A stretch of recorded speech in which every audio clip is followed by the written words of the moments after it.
So I want to continue with this topic of joyous effort. And I think it's quite fruitful. So just a reminder that the definition of joyous effort is taking delight in virtue. So it's a mind that really rejoices and has enthusiasm for virtue. And I think one of the translations is joyous perseverance. And this quality of perseverance is also a really important aspect of this far-reaching practice, in that, you know, we can have our moments of spiky joy and kind of enjoy what we're doing, but perseverance is like we are in it for the long haul. And we're not just drudging our way through the long haul, but we're actually doing it with a lot of joy. So the teachings talk about three different kinds of joyous effort. There's armor-like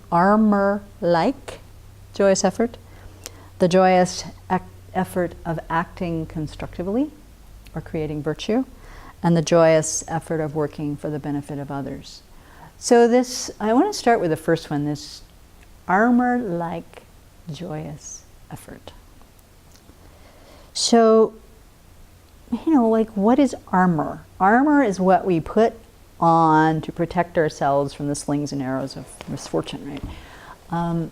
So it's like shiny and brilliant and kind of protective, and it makes, in warrior terms, it makes the person feel invincible and be immune to the sufferings and the difficulties of attack, right?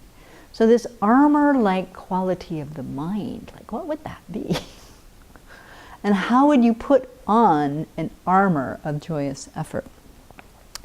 So Jay Rinpoche in Lamrim Chenpo he has some beautiful quotes about this, and he says, when bodhisattvas joyously persevere, this is what they do.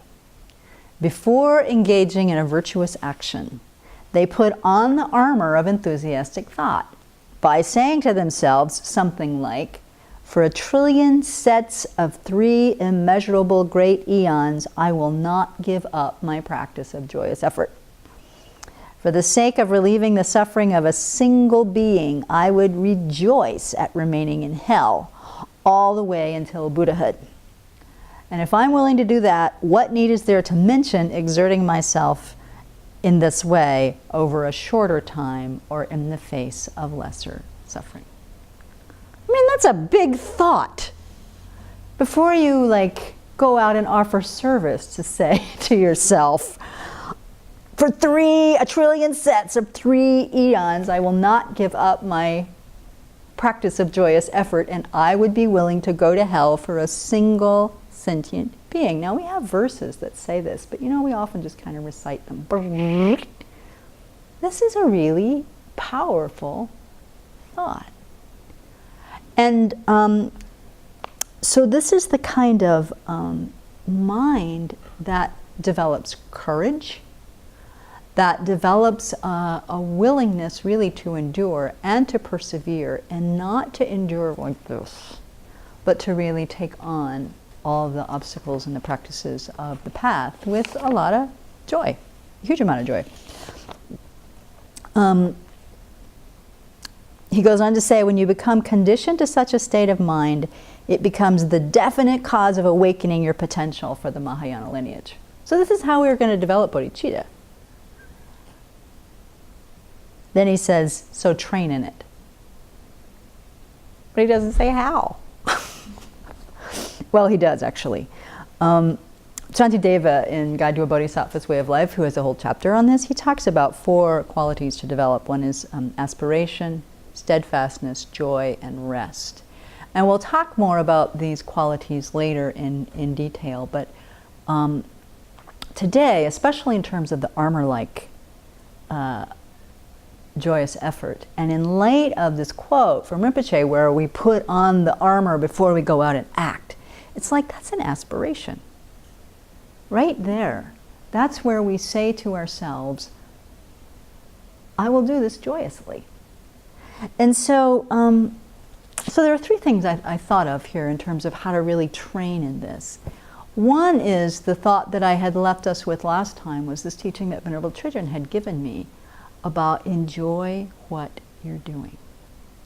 it is such a simple little phrase. You don't have to memorize all the text of the 37 practices of bodhisattvas, which is another way of doing it. But enjoy what you're doing is a very simple little phrase. And the value of practicing with that phrase is that it teaches us that we can turn our mind with a single thought. So if you're standing at the sink doing dishes and don't want to be there, or trying to get the floor done, nobody ever wants to mop the floor. We're trying to get, dredge up the energy to get the floor mopped so you can actually take your break. So there's the mind that's like, we have this not so nice thing that you have to go rinse out, and it's kind of dirty, and you put it on, and the floor is a mess, and one of these people slopping stuff all over the floor anyway, and then you think, enjoy what you're doing.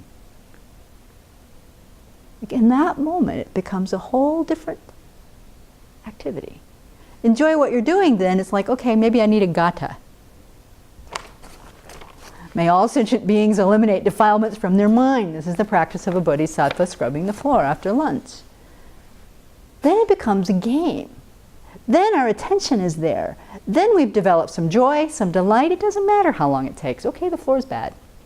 But our mind is in a completely different place. And that happened like that. Enjoy what you're doing. Easy. Now, not every mind state turns like that, not because they can't, but because we are so habituated to the negative mind that it may take a little more to move it. But I would say the thing I have learned the most from doing this practice of enjoy what you're doing is to come to understand that, just like Lama Zopa Rinpoche says, everything exists on the tip of a wish. And that single thought can change your mind into a whole different direction, and this changes your every action into virtue. Right then.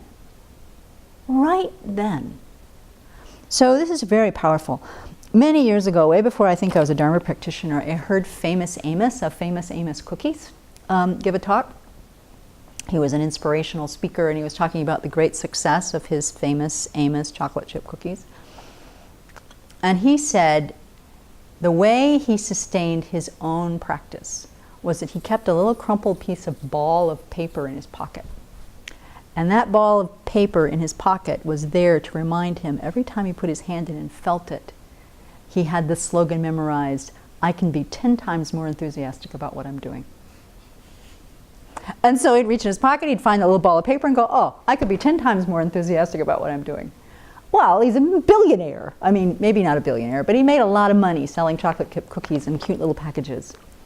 So if Famous Amos can apply these principles of joyous effort to a very, very worldly desire, and frankly, his cookies aren't even all that good, my opinion, we can do the same thing. We can find ways to remind ourselves that we can be 10 times more enthusiastic. And that's the kind of armor that we put on that then allows our practices to really have this juice and this joy, which makes it all doable. All of the Lojong teachings, the thought training teachings also teach this. They're all involved in how to turn our minds, how to train our minds, and how to use adversity and in the path. So the 8 verses of thought transformation that is in the Chenrezig practice that we do, famous, very favorite text of His Holiness the Dalai Lama, the 37 practices of bodhisattvas that Venerable Children just issued a book out called Don't Believe Everything You Think. Those are also ways to start learning how to turn our mind no matter what the circumstances. Then Jai Rinpoche says, by being joyful, however long it takes, you quickly become a Buddha. If you want to become a Buddha in a short time, but take no joy at all in all the limitless deeds and the time it takes to do it, you make very slow progress. So if we're dragging ourselves to enlightenment, it's going to be a drag, and it's going to be a long drag.